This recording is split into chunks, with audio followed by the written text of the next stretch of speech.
네, 안녕하세요. 저는 다문화 배움터 누리에서 사회를 가르치고 있는 송지혁 선생입니다.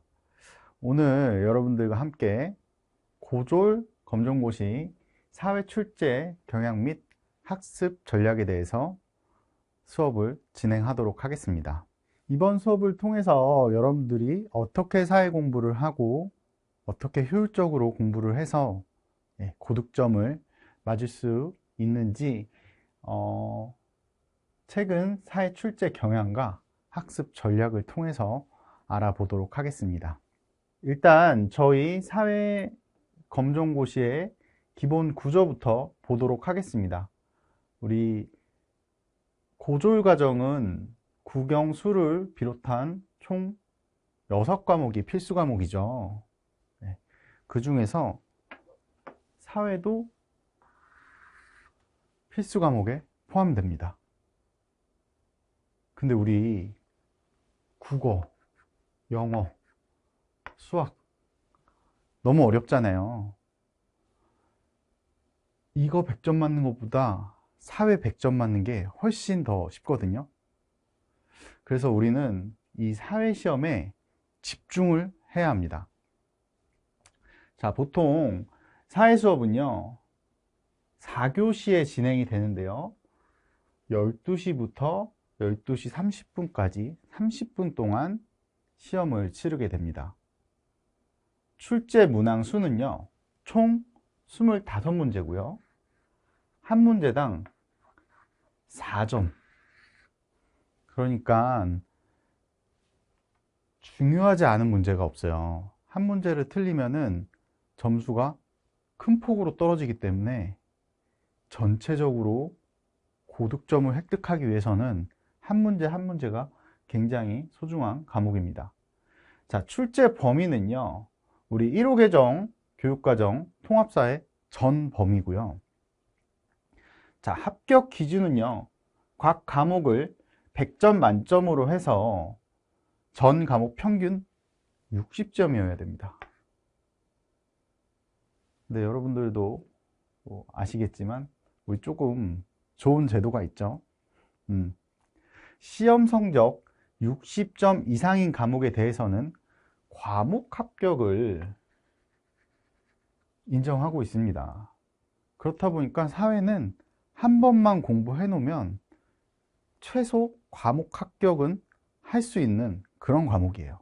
사회 과목은 외울 게 굉장히 많아 보이지만 특정 단원에서 문제가 많이 출제되는 반복적인 현상을 보여주고 있습니다.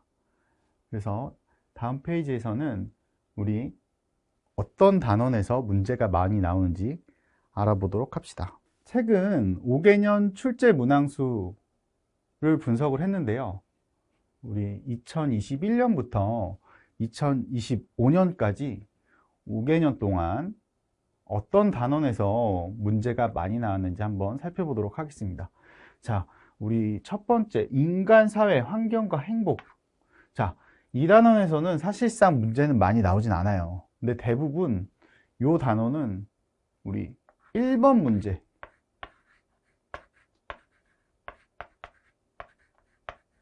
자, 1번 문제 당불 출제 단원이죠. 그래서 출제 문항수는 0.9문제인데 평균적으로 한 문제 정도 나온다고 볼 수 있겠습니다. 자, 두 번째 자연, 환경과 인간 3.2문제 정도 나온다고 되어 있는데요. 요즘에 우리 날씨 굉장히 춥죠. 그리고 이상기후 때문에 이 단원이 은근히 많이 나오고 있습니다. 그래서 저는 출제 비중에 별 2개를 줬고요. 자, 세 번째는 생활 공간과 사회입니다. 생활 공간과 사회 단원은요 평균적으로 2.6문제 정도가 출제가 되고 있고요. 중요도는 별 1 드리겠습니다. 자, 4단원인 인권 보장과 헌법의 경우에는요 3.1문제로 굉장히 문제가 자주 출제되고 있는 경향을 보여주고 있는데요. 우리 현대사회의 가장 중요한 이슈로 사실 인권이 많이 거론되고 있습니다. 특히 특히 우리의 인권뿐만 아니라 다른 사람들의 인권들도 굉장히 많이 강조가 되기 때문에 이 인권 보장과 헌법의 단원도 굉장히 중요하다고 할 수 있겠습니다. 자, 5번째. 시장 경제와 금융이에요. 우리 뉴스를 틀면은 경제 기사가 굉장히 많이 나와요. 신문에서도 그렇고. 그렇죠? 그래서 시장 경제와 금융의 단원은 4.2 문제로 우리 단원에서 가장 많은 출제 비중을 갖고 있는데요. 저는 그래서 별 3개 드렸습니다. 자, 우리 아까 4단원에서 인권 보장과 헌법에서 인권이 굉장히 중요하다고 했었잖아요. 네, 6단원인 사회 정의와 불평등은 우리 4단원 인권 보장과 헌법과 연결되어서 문제가 출제가 되고 있습니다. 그래서 1.7문제로 6.8%를 차지를 하고 있습니다. 자, 7단원 문화와 다양성. 우리 요즘에 K-팝, K-푸드, 한류 이런 단어들 많이 들어봤죠. 우리나라의 콘텐츠들이 외국으로 수출이 되고 또 외국인들이 우리나라로 관광도 많이 오고요. 일하러도 많이 들어오고 주변에 요즘에 외국인들이 굉장히 많이 살고 있어요. 그러다 보니까 이 문화와 다양성은 굉장히 좀 트렌디한 그런 과목인데요. 16% 4문제를 차지를 하고 있습니다. 그래서 별 3개 드렸습니다. 이 단원도 굉장히 중요한 단원이라고 볼 수 있어요. 자, 그리고 8단원이죠. 세계화 평화. 세계화 평화는 2.4문제로 9.6% 차지를 하고 있는데요. 이 단원도 한두 문제 정도 항상 출제가 되고 있는 것 같아요. 자, 마지막이죠. 미래 지속 가능한 삶. 요 단원도 우리 요즘에 ESG라는 말 많이 들어봤을 거예요. ESG랑 연결돼서 굉장히 다양한 문제들이 출제가 되고 있는데 평균적으로 한 2-3문제 정도 출제가 되고 있는 모습을 보이고 있습니다. 얘기하다 보니까 단원들마다 중요하지 않은 단원이 없는 것 같은데 그 중에서 요 2번째 5단원과 7단원 요 단원에서는 특히 많은 문제가 출제가 되고 있습니다. 두 개 합치면 한 8문제 정도 출제가 되고 있네요. 30% 넘는 비중이에요. 그러다 보니까 우리가 공부할 때 모든 단원을 다 골고루 공부하는 것도 중요하지만 이렇게 문제가 많이 출제되는 단원을 좀 더 깊이 공부하고 문제를 많이 풀어보는 것도 굉장히 중요하다고 생각합니다. 네, 그 다음은 단원별 단골 기출 키워드를 정리해 봤어요.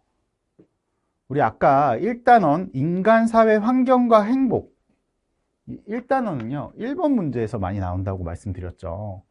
그 중에서 가장 단골로 출제되는 키워드만 뽑아봤어요.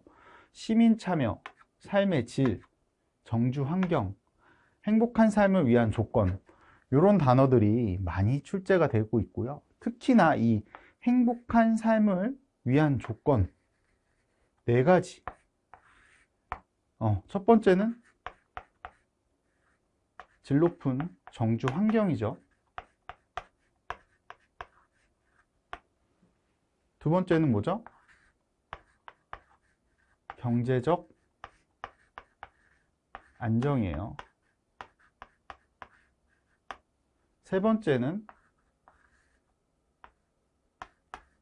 성숙된 민주주의고요.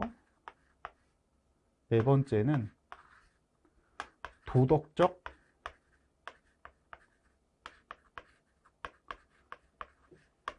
실천입니다. 이렇게 행복한 삶을 위한 조건이 4가지인 경우에는 문제 내기 너무 쉽죠, 선생님들이. 그렇죠? 이 중에서 행복한 삶을 위한 조건이 아닌 것을 골라봐라. 뭐 이런 문제가 자주 출제가 됩니다. 자, 2단원에서는요, 자연 환경과 인간인데요. 건조, 열대, 한대기후가 그동안 출제되었었고요. 자연재해, 굉장히 중요하죠. 자연재해 문제가 또 많이 출제되고 있어요. 특히 요즘에 지구온난화와 같은 문제로 인해서 이상기후 현상들이 많이 일어나고 있잖아요. 그것과 관련해서 굉장히 다양한 문제가 출제가 되고 있습니다. 그리고 생태중심주의와 인간중심주의를 비교하는 문제, 혹은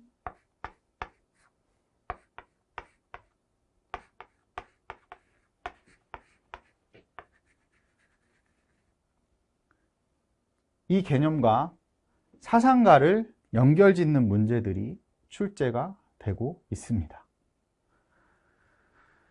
자, 3단원에서 중요한 키워드는요, 생활 공간과 사회, 도시화. 그쵸. 우리나라 같은 경우에는 도시화율이 굉장히 높은 국가 중 하나죠. 또 산업화, 지역격차, 대도시권. 또 우리 요즘에 스마트폰, 인터넷 많이 사용하죠. 그런 트렌드를 반영해서 정보와 관련된 문제들도 나오고 있고요.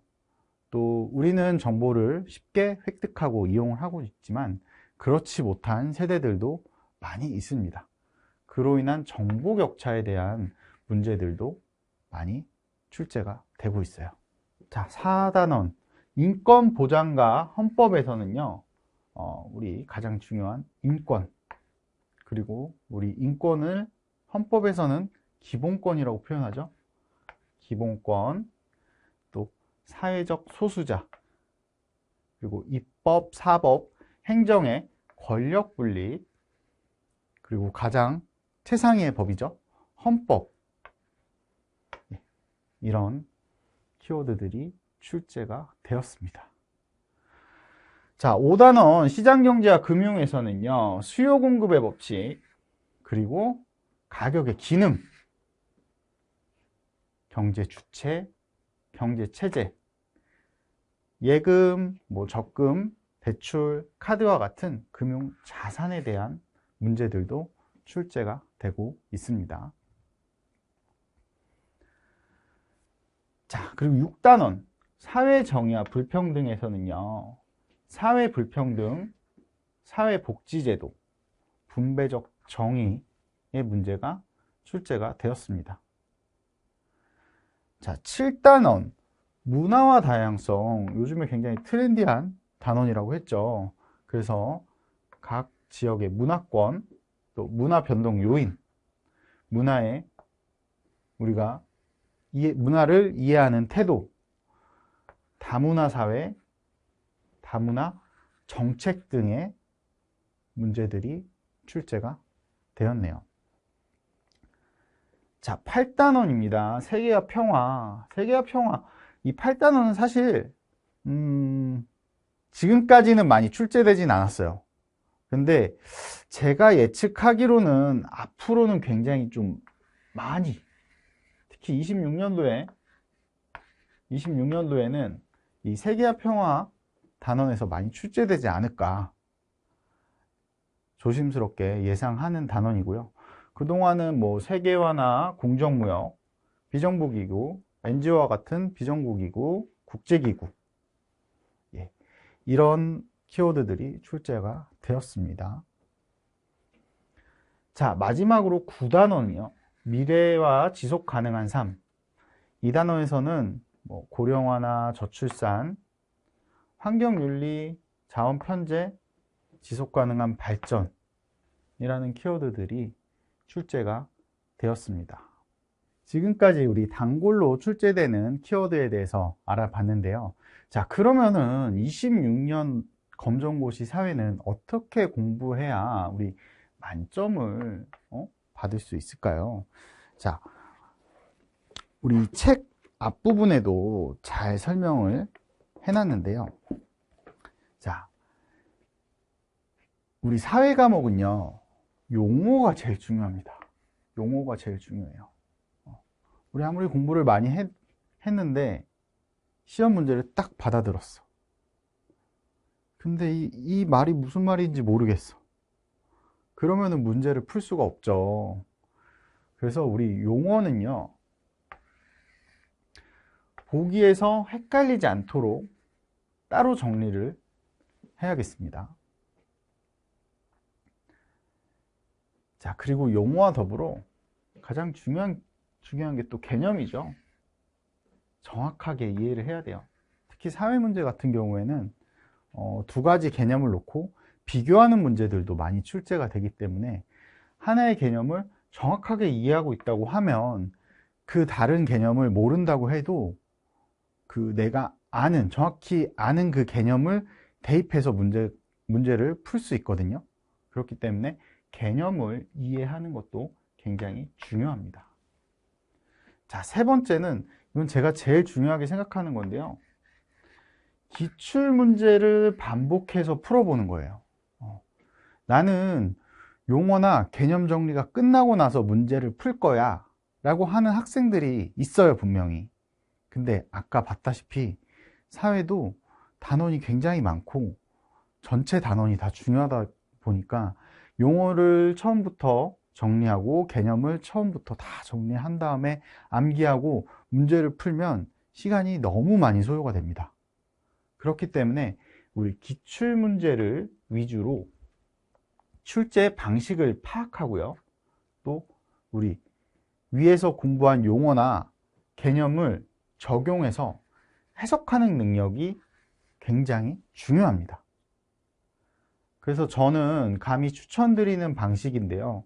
용어나 개념이 완벽하게 정리가 되지 않아도 일단은 기출문제를 반복해서 풀어보는 거 추천을 드리겠습니다. 별표를 너무 많이 했나요?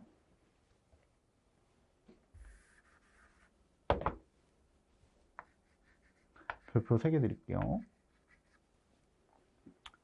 자, 그리고 네 번째인데요. 최신 트렌드. 최근 트렌드를 또 읽는 것도 굉장히 중요해요. 그래서 최근에는 우리 사회 문제에서 요즘 사회적 이슈나 상황을 주어주고 종합적으로 해석하는 그런 복합적 사고형 문제들이 출제될 가능성이 높거든요. 그렇기 때문에 우리가 사회 공부를 하면서 최근 트렌드를 익히는 것도 굉장히 중요한 공부 방법이라고 생각을 합니다. 그래서 사회시험을 만점 받는 마지막 비법 3가지. 첫 번째, 헷갈리는 개념은 차이점 중심으로 비교해서 정리하는 거예요. 자, 우리 보통 개념서에 있는 거 한번 읽고 문제 풀고 그리고 그냥 지나치는데요. 헷갈리는 개념이 있다 이러면은 노트에 이 개념을 정리해서 비교하는 작업을 꼭 해주셨으면 좋겠습니다. 자, 두 번째는요, 문제에서 핵심 키워드를 찾아내는 연습을 해야 돼요. 아까 제가 단골 출제 키워드를 정리해서 말씀을 드렸는데요. 이 문제에서 어떤 걸 물어보는지 그 키워드를 찾는 연습들을 해야 돼요. 물론 다양한 문제집을 풀어보는 것도 중요하겠지만 저는 기출문제를 통해서 이 키워드를 찾는 작업을 하는 것을 추천드립니다. 자, 마지막 세 번째는요, 오답 노트를 만드는 건데요. 오답은 왜 틀렸는지 말로 설명할 수 있어야 돼요. 그래서 왜 틀렸는지 말로 설명하면서 오답 노트를